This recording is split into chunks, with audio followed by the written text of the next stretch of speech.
Botad marketing યાર્ડમાં ટેકાના ભાવથી મગફળીની ખરીદી શરૂ થઈ। બોટાદ માર્કેટિંગ યાર્ડમાં મગફળીના ટેકાના ભાવથી ખરીદીની આજથી શરૂઆત થઈ છે।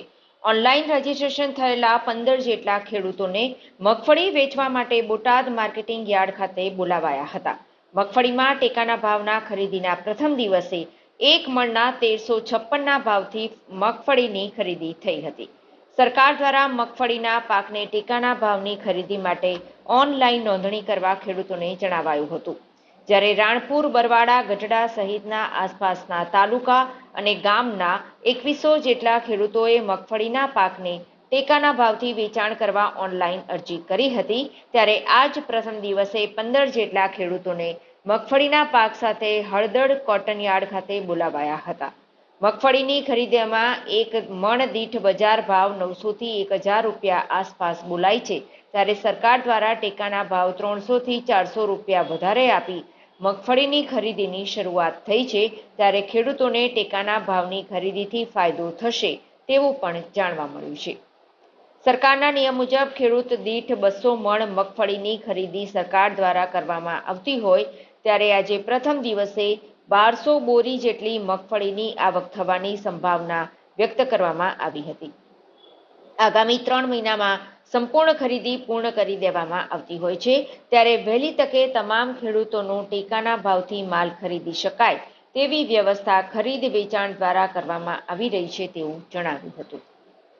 અગાઉ માનનીય મુખ્યમંત્રીશ્રીએ 11 તારીખના રોજ ગુજરાતની અંદર મગફળીના ટેકાના ભાવની ખરીદી કરવા માટેનો શુભારંભ કરેલ, જે અનુસંધાને આજે બોટાદ તાલુકા ખરીદ વેચાણ સંઘ દ્વારા બોટાદ એપીએમસી ખાતે પાળિયાદ રોડ ઉપર આવેલ કોટન યાર્ડ ખાતે મગફળીની ખરીદીનું સવારના સમયે ખાતમુહૂર્ત કરવામાં આવ્યું છે।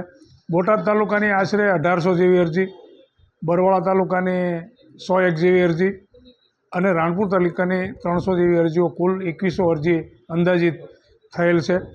અને હાલ મગફળીના ભાવ ખૂબ જ નીચા હોય, ખેડૂતોને ઘણું બધું શોષણ થતું હોય એવા સંજોગોમાં સરકારશ્રી અને માનનીય નરેન્દ્રભાઈ દ્વારા ખેડૂતોને આવક બમણી કરવાના હેતુસર જ્યારે રાજ્ય સરકાર ટેકાના ભાવે ખરીદી કરવાનો શુભારંભ કર્યો છે, ત્યારે બોટાદ એપીએમસીમાં આવતી મગફળી 1000થી માંડી અને 1150 સુધીના ભાવમાં જાય છે।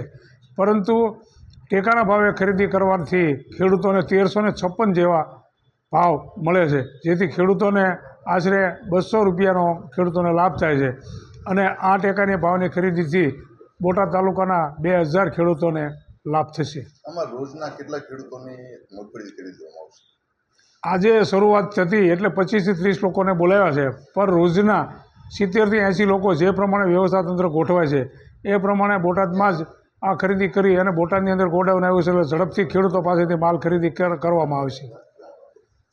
સરકારશ્રીના ટેકાના ભાવ 1356 રૂપિયા છે અને બજાર ભાવ અત્યારે 900 થી 1000 રૂપિયા મળે છે। ખેડૂતને 300 થી 400 રૂપિયાનો લાભ મળે છે, એટલે ખેડૂત પણ ખુશહાલ છે।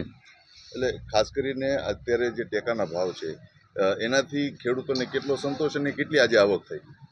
આવક તો આપણે રોજ 25-30 ખેડૂત બોલાવીએ છીએ, પ્રમાણે બધા આવે જ છે અને બધાને ખુશ છે, કારણ કે આપણે બોટાદ તાલુકાના 1700 ખેડૂતો નોંધણી કરાવેલ છે। એ બધા સંપૂર્ણ લઈ તાત્કાલિક જેમ બને વહેલી તકે માલ લેવા એ રીતે પેલું પ્રોસિજર કરવાની છે। ખાસ કરીને મગફળી જે આપણે આવક શરૂ થઈ છે તો કેટલા ગામના લોકો અહીંયા મગફળી આપવા? 3 તાલુકાના આપશે, બોટાદ, બરવાળા અને રાણપુર, 3 તાલુકાના 1700 થી 1800 ખેડૂતો છે। ખાસ કરીને બોટાદ જિલ્લામાં વાવેતર કેટલું છે અને કેટલી આવકની શક્યતા? હવે આવક પૂરેપૂરી થાય છે। વાવેતર તો જાદુ છે, પણ એ તો માર્કેટ ખુલ્લી માર્કેટમાં આપવા પડે ને ખેડૂતને।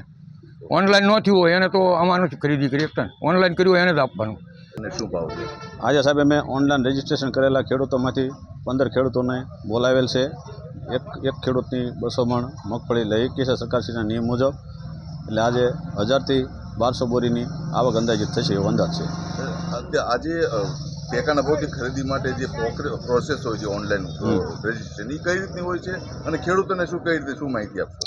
એમાં 1 મહિના પહેલાં વીસીઓ પાસે રજીસ્ટ્રેશન થઈ શકતું હતું। સરકારની જે સાઇટ છે એની ઉપરથી પૂરા ડોક્યુમેન્ટ જમા કરાવી અને ઓનલાઈન ખેડૂતો રજીસ્ટ્રેશન કરાવી શકતા હતા। ક્રમ મુજબ અત્યારે જે રજીસ્ટ્રેશન થયેલ છે એ રીતે જ તે ક્રમ મુજબ મેસેજથી અને ફોનથી આપણે ખેડૂતોને બોલાવી શકીએ છીએ। અને એ રીતે ખેડૂતોનો માલ લેવામાં આવે છે. ખાસ કરીને ભરતભાઈ આજથી મગફળીનો પ્રારંભ થયો છે ટેકાના ભાવથી ખરીદીનો. જી સર. કે ક્યાં સુધી ચાલશે આ? એમાં સાહેબ સરકાર સીધી 3 મહિનાનું આયોજન હોય છે, 3 મહિનામાં ખરીદી પૂરી કરવાની હોય છે, પણ અમે આગલા દિવસોમાં આખું આયોજન વ્યવસ્થિત કરી અને જેમ બને વધારે ખેડૂતો બોલાવી શકીએ, 50 થી 60 ખેડૂતો રોજ બોલાવી શકીએ એવું આયોજન કરી અને મહિના 1.5 મહિનામાં ખરીદી પૂર્ણ થાય એવું આયોજન કરીશું.